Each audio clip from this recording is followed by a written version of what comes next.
Henan Province, China, 1992. The winter air in the village of Hexi didn't just freeze the skin. It froze the spirit. Imagine standing in a dark makeshift shed. The smell of ammonia and wet mud is suffocating. In front of you are 22 pigs. They are not just animals.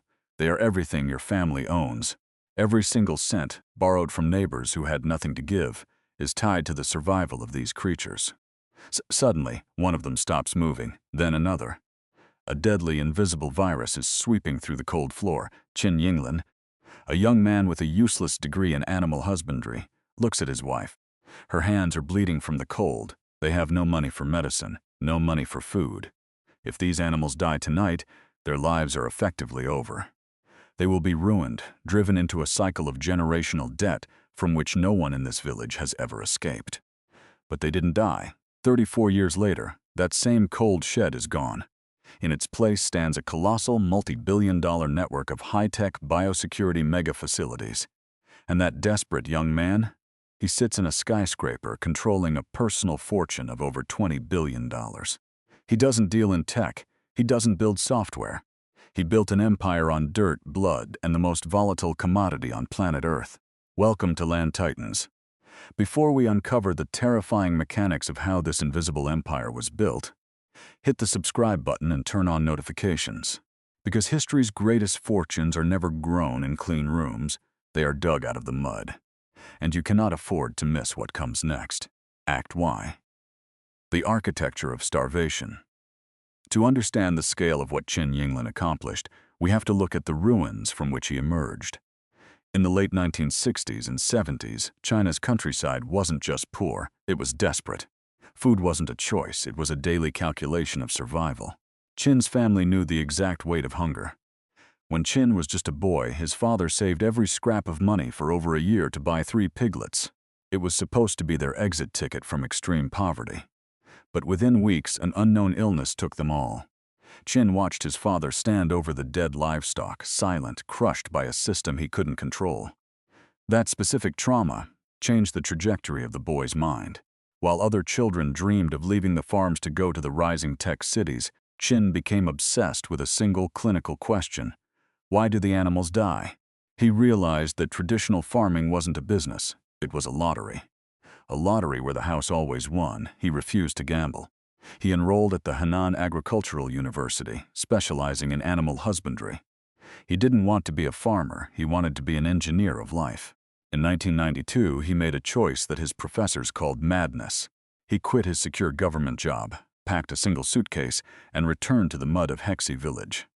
With less than $200 in borrowed capital, he built his first wooden piglet pen with his own hands. He slept in the shed. He monitored the temperature of the air with his skin. He cataloged every gram of food the animals consumed. But science doesn't care about hard work. And nature was about to teach him a brutal lesson. By 1995, Qin's small herd had grown to nearly 100 animals. He thought he had solved the formula, but the algorithm of nature is cruel. One morning, a strange fever entered the facility. The pigs began to vomit, their skin turning a dark, necrotic blue. It was the blue ear disease. In less than 48 hours, 80% of his herd was wiped out. The neighbors gathered outside his property. Some were angry, demanding their borrowed money back. Others looked at him with pity. The educated boy who thought he was smarter than the soil, now broke, standing in a graveyard of livestock. Qin locked himself in his study for 3 days. He didn't sleep. He dissected the dead animals himself, analyzing their organs under a cheap microscope. He discovered that the virus didn't spread through the air, it spread through human error, through the shoes of the workers, through contaminated water, through the lack of strict clinical isolation. This was the turning point. Qin Yinglin realized that to build a true empire, he had to stop thinking like a rancher and start thinking like a semiconductor manufacturer. He needed a clean room for pigs. He introduced the concept of hyperbiosecurity. Long before global pandemics made lockdowns famous, Qin instituted absolute isolation zones. Anyone entering his farms had to undergo a 3-day quarantine, multiple chemical showers, and wear full-body protective gear. The air entering the barns was filtered through industrial-grade systems. The water was purified to medical standards. The feed was cooked at extreme temperatures to kill microscopic pathogens. His competitors laughed. They said he was spending millions treating common animals like fragile glass. But while the traditional farms across China continued to collapse every time a seasonal virus hit, Qin's production lines remained completely untouched. His output didn't just grow, it multiplied. By the early 2000s, his company, Muyuan Foods, was no longer a local farm. It was an automated assembly line of biological mass. If you watch a video of a Muyuan facility today, you won't see farmers with pitchforks. You will see engineers in white lab coats looking at rows of monitors. Qin Yinglin cracked the ultimate code of agriculture, the industrialization of the living. He created a vertical monopoly. Muyuan didn't just raise animals. They bought millions of acres of farmland to grow their own corn and soy.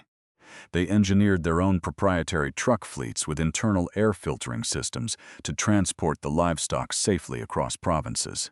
They built their own automated slaughterhouses. Every single variable was controlled by a central artificial intelligence system. Sensors inside the megabarns track the exact weight of each animal through optical cameras. If a pig moves 5% less than its average the day before, the AI flags it instantly as a potential health risk, isolating the sector before a human worker even steps foot inside. But this level of extreme efficiency comes with a dark psychological price. The animals in Qin's empire are no longer viewed as living creatures. They are units of conversion, a precise formula of how many grams of grain can be converted into how many grams of protein in the shortest amount of days. This cold mathematical approach allowed Muyuan to survive the ultimate test of the global market. In 2019, tragedy struck the global agricultural market. African swine fever wiped out over half of China's entire livestock population. Food prices skyrocketed.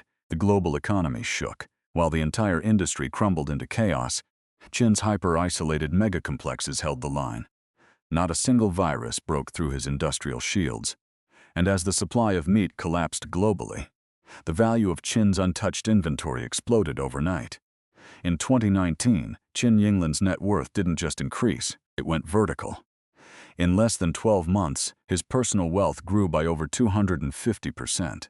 He entered the ranks of the world's top billionaires, eclipsing the founders of massive tech startups and real estate moguls. But with ungodly wealth comes ungodly pressure. The Chinese government looked at Muyuan not just as a successful private business, but as a critical pillar of national security. In a country of over 1.4 billion people, food stability isn't about economics, it's about preventing civil unrest. If the price of meat stays too high for too long, history shows that empires fall. Qin was summoned to scale his operations to heights that seemed mechanically impossible. He had to build cities for animals. In the area of Nanyang, Muyuan began construction on the largest single livestock facility ever conceived by mankind. A towering multi-story concrete skyscraper complex designed to hold millions of animals under one roof. The logistics were terrifying. How do you manage the waste of millions of animals in a vertical structure without destroying the surrounding environment? How do you prevent a single airborne pathogen from entering a 20-story concrete tower and causing a multi-billion-dollar biological disaster? Qin applied the principles of microchip manufacturing. The tower was segmented into independent biosecurity cells. Each floor had its own isolated air supply, its own automated feeding robots, and its own waste processing facility that converted biological waste into green energy to power the skyscraper itself. He had successfully detached agriculture from the traditional concept of nature. The earth was no longer needed. The sun was replaced by automated LED cycles. The pasture was replaced by engineered steel cells. Today, Muyuan Foodstuff shares trade on the Shenzhen Stock Exchange like a high-flying tech company. Qin Yinglin, the boy who once wept over 3 dead piglets in the freezing mud of Hexi, now controls a corporate machine that dictates the price of food across the globe. He lives a quiet life, rarely giving interviews, avoiding the flashing lights of celebrity wealth. He still wears simple clothes. He still visits the research labs weekly, because he knows that his $20 billion fortune is held together by something invisible and incredibly fragile. A single mutated gene, a single failure in a chemical shower, a single worker forgetting to wash their boots, could trigger a domino effect that could liquidate his empire in weeks. The story of Qin Yinglin is not just a story of a successful farm. It is the ultimate proof of a shift in global power. The wealthiest people of the next century will not just be those who control digital data or space rockets. They will be the ones who control the primary resources of survival: the land, the water, the food. Qin took the oldest, dirtiest job in human history and turned it into a clinical monopoly. He didn't adapt to the market. He forced the market to adapt to his absolute discipline. Every time you look at a global food brand, every time you buy basic commodities at a supermarket, you are interacting with the shadow of men like Qin Yinglin. Empires built on the soil you walk on every day, completely invisible to the modern consumer. But Qin is just the first titan on our list. What happens when a man applies this exact level of ruthless obsession not to livestock, but to the very seeds that grow our bread? What happens when a farm boy with severe learning disabilities secretly patents the DNA of global agriculture and holds the entire food supply of the Western world in his pocket? In our next episode, we are traveling to the heart of America to uncover the story of Harry Stein, the quiet billionaire who turned a small Iowa field into a genetic monopoly worth $10 billion. You will see how he defeated the largest chemical corporations on Earth without ever using a single weapon. Just pure mathematical dominance. Don't let the algorithm hide the truth from you. Click the video on your screen right now to enter the second chapter of this journey. Subscribe to Land Titans, leave a comment below with your thoughts on Qin's vertical skyscrapers, and we will see you in the next empire.